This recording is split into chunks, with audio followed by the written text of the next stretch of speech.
प्रवेश परीक्षा की तैयारी करने वाले सभी बच्चों को हमारा नमस्कार। मैं आज पुनः आप लोगों के समक्ष सामान्य ज्ञान के जो 300 प्रश्न आपको देने हैं उनमें से आज हम 30 प्रश्न लेने वाले हैं। इसके पहले हम आपको 30 प्रश्न के 2 सेट दे चुके हैं। आज ये हमारा तीसरा भाग है। तो आपको ये पुराने पैटर्न से पेपर होंगे, इसलिए उसमें 35 प्रश्न पूछे जाएंगे। तो चलिए बिना टाइम गंवाए शुरू करते हैं आज का ये वीडियो। सबसे पहला प्रश्न आपका भूगोल से है। पृथ्वी के सबसे नज़दीक कौन सा ग्रह है? पृथ्वी, प्लूटो, शुक्र या फिर बुध? तो जैसा कि आपको पता है कि जो सूर्य के सबसे नज़दीक ग्रह है उसका नाम है बुध। तो यहाँ से आपका आंसर हो जाएगा बुध। अगला प्रश्न है, सूर्य ग्रहण तब होता है जब, यानी सूर्य ग्रहण जब होता है तो पृथ्वी, चंद्रमा और सूर्य के बीच में कौन सा संबंध होता है, ये आपको बताना है।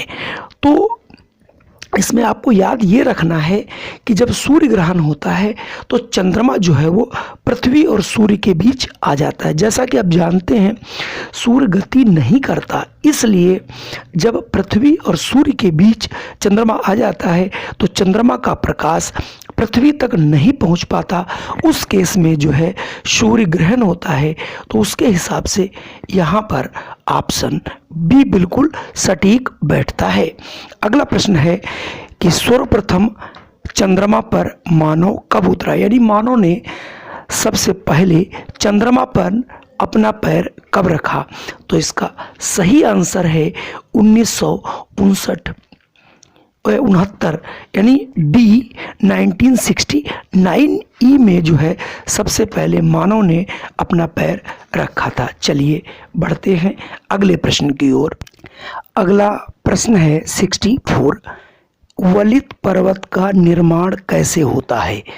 लावा के जमा होने से, चट्टानों में दरार पड़ने से, या अपरदन से, या फिर चट्टानों के मरोड़ पड़ने से? तो इसका सही आंसर होगा कि जो चट्टानों में जो मरोड़ पड़ती है उसी के कारण वलित पर्वत का जो है निर्माण होता है। चलिए प्रश्न संख्या पढ़ते हैं हम 65।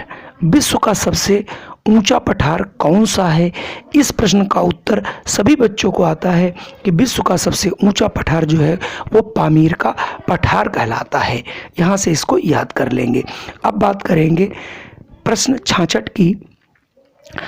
दक्षिण भारत में चाय का प्रमुख क्षेत्र कौन सा है? यानी दक्षिण भारत जो है वहाँ पर जो चाय का क्षेत्र है उसका नाम क्या है?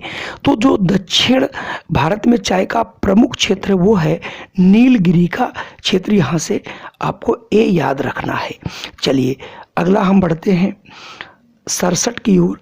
तो हमारा जो 67 प्रश्न है ये पूछ रहा है आपसे कि अंकलेश्वर किस खनिज के लिए प्रसिद्ध है? तो अंकलेश्वर जो है वो पेट्रोलियम के लिए प्रसिद्ध है। वेरी इंपॉर्टेंट प्रश्न है, कई बार पूछा भी जा चुका है। अगला हमारा प्रश्न 68 है, भागलपुर किस उद्योग के लिए प्रसिद्ध है? बहुत बार पूछा जाता है। ये जो है रेशम उद्योग के लिए जो है प्रसिद्ध है। अगला प्रश्न है 69, जनसंख्या के मामले में विश्व में किस देश का प्रथम स्थान है? सभी को पता है, भारत मत लगाइएगा, भारत हमारा दूसरा स्थान है। चीन जो है जनसंख्या के मामले में नंबर 1 पर है। अगला प्रश्न आपका 70 है, हीराकुंड परियोजना किस राज्य में स्थित है? तो जो हीराकुंड जो परियोजना है वो आपकी उड़ीसा में स्थित है। अब हम आपके सामने भी 2 प्रश्न और लेंगे। इनमें आपका अगर 71वां प्रश्न देखें तो उसमें प्रश्न पूछा जा रहा है, पनामा नहर किन 2 समुद्रों को जोड़ती है? एक पनामा नहर है, बहुत बड़ी नहर है, ये कोई 2 समुद्रों को आपस में जोड़ती है, जिससे जो है हमारे जो जलयान हैं उनका आवागमन होता है। तो इसका आंसर है अटलांटिक एवं प्रशांत महासागर, यानी ऑप्शन सी की ओर संकेत करता है। अगला प्रश्न है, पूर्ण पाषाण युग के जनजीवन का मुख्य आधार क्या था? यानी पूर्ण जब हम पाषाण युग में थे उस समय मनुष्य का जो जीवन है वो किस ओर इंगित करता है कि पशुपालन था या शिकार करते थे, कृषि। तो चूंकि पूर्ण पाषाण की बात है तो उस समय यहाँ पर शिकार ही एक मुख्य जीवन यापन का साधन हुआ करता था। चलिए बढ़ते हैं अगले प्रश्न की ओर। अब अगला हमारा जो यहाँ से प्रश्न है वो पूछा जा रहा है, प्राचीन मानव ने सबसे पहले किस पशु को पालतू पशु बनाया। तो आपको याद रखना है कि जो सबसे हमारा पहला जो पशु था उसको कुत्ते को बनाया, क्योंकि कुत्ता जो था उसको अपने साथ रखते थे, शिकार करने में भी आसानी रहती थी और जानवरों के आने की आहट भी सबसे पहले देता था। इसलिए मानव ने सबसे पहले जिस पशु को पाला वो है हमारा कुत्ता। अगला है, भारत में आकर आर्य जिस स्थान पर पहले पहल बसे उसका नाम क्या है। यानी जहाँ पर सबसे पहले जो है आर्य आए और बसे उसको क्या कहते हैं, उसको कहते हैं सप्त सिंधु। यानी ऑप्शन सी वाला बिल्कुल सही होगा।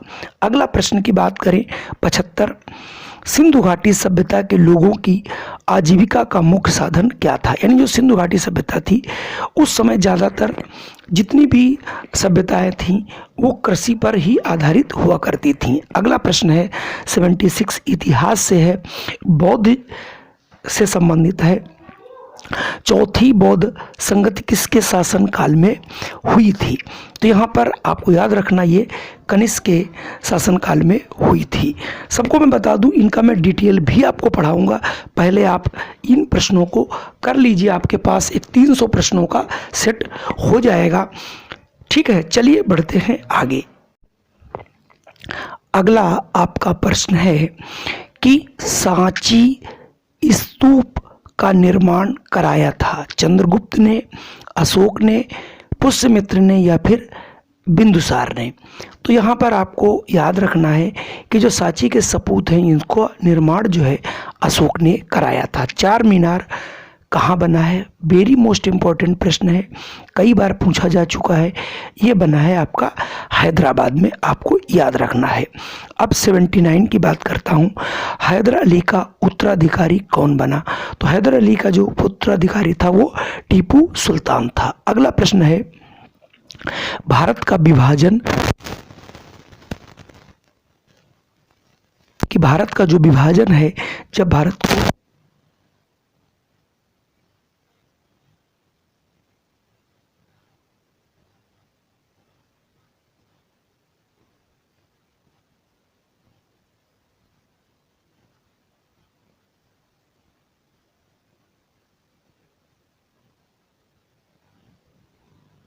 इकाई जो है 16 की।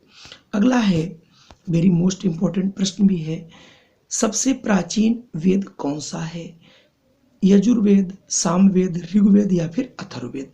तो याद रखना है सबसे अगर कोई पुराना वेद है वो ऋग्वेद है और सबसे अगर पुराना या सबसे कोई नया अगर वेद है वो अथर्ववेद है। अब हम बात करेंगे 83 की आजीवक संप्रदाय का संस्थापक कौन था। 83 में तो आपको यहाँ से ऑप्शन याद रखना है, मकलितपुर गौसल, यानी यहाँ से ऑप्शन आपको सी याद रखना। अब हम बात करेंगे 84 की। 84 में देखिए एलोरा के प्रसिद्ध कैलाश मंदिर का निर्माण किसने करवाया था। यानी जो एलोरा का कैलाश मंदिर है उसका निर्माण किसने कराया। तो याद रखना है कृष्ण प्रथम राष्ट्रकूट, यानी ऑप्शन ए वाला यहाँ से सही हो जाएगा। अब अगला प्रश्न आपके सामने है, गिर राष्ट्रीय उद्यान किस राज्य में है। अगर आप इसे परिषदीय विद्यालय की बुक उठा के देखेंगे तो इसका आंसर आपको तुरंत मिल जाएगा। ये गिर जो है, गिर से गा से आप गुजरात याद रखिएगा, जो गिर राष्ट्रीय उद्यान है गुजरात में है। अगर हम अगले प्रश्न की बात करें तो अगला प्रश्न है, जजिया का कर किस शासक ने हटाया था। लगाए की बात नहीं पूछ रहा है, यहाँ से पूछ रहा किसने हटाया था। तो ये थे अकबर, जिन्होंने जो है जजिया कर हटाया था जो कि हिंदुओं पर लगाया जाता था। चलिए बढ़ते हैं आगे। पिछले पेज में थोड़ा सा गंदा छपा था कि जजिया कर किस शासक ने हटाया? तो आपको हम पहले बता चुका हूँ, ये अकबर ने जो जजिया कर हटाया था। अगला प्रश्न है, हल्दी घाटी का युद्ध कब हुआ था? 87 नंबर। बहुत अच्छा क्वेश्चन है, याद रखना है। हल्दी घाटी का जो युद्ध हुआ था वो 1576 ई में हुआ था। अगला प्रश्न है, सबसे पहले केप ऑफ गुड होप होकर भारत आने वाला कौन था? तो 88 का जो आंसर है वो है सल का डियो। तो यहाँ से आंसर सी आपका सही होगा। अब है 89 प्रश्न, राजा राम मोहन राय ने स्थापना की थी, यानी राजा, और ये बहुत बार ये प्रश्न पूछा गया है कि इन्होंने किस संस्था की स्थापना की थी? तो ये था ब्रह्म समाज की जो है राजा मोहन राय ने स्थापना की थी। अगला है, इंडियन नेशनल कांग्रेस की स्थापना कब और किसने की थी? तो इसको याद रखना है। वैसे इंडियन नेशनल कांग्रेस की स्थापना की थी आपकी WC बनर्जी ने, और 1885 में इसकी स्थापना की गई। तो यहाँ से ऑप्शन बी वाला आपका, सॉरी ए वाला सही हो जाएगा। इसके और भी 2 ऑप्शन है, वो अगले पेज पर आपको मिल जाएंगे। तो आपको ये हमारे प्रश्न 30 कैसे लगे? यदि ये 30 प्रश्न पसंद आए तो कृपया आप हमारे वीडियो को कर दीजिए लाइक, और अगर आए हैं चैनल पे पहली बार तो इसे कर लीजिए सब्सक्राइब। आपको संपूर्ण कोर्स विद्या ज्ञान प्रवेश परीक्षा का इसी चैनल पे मिलेगा, और सारे प्रश्न आपको A to Z कराएंगे। जय हिंद, वंदे मातरम। फिर मिलता हूं एक नई वीडियो के साथ।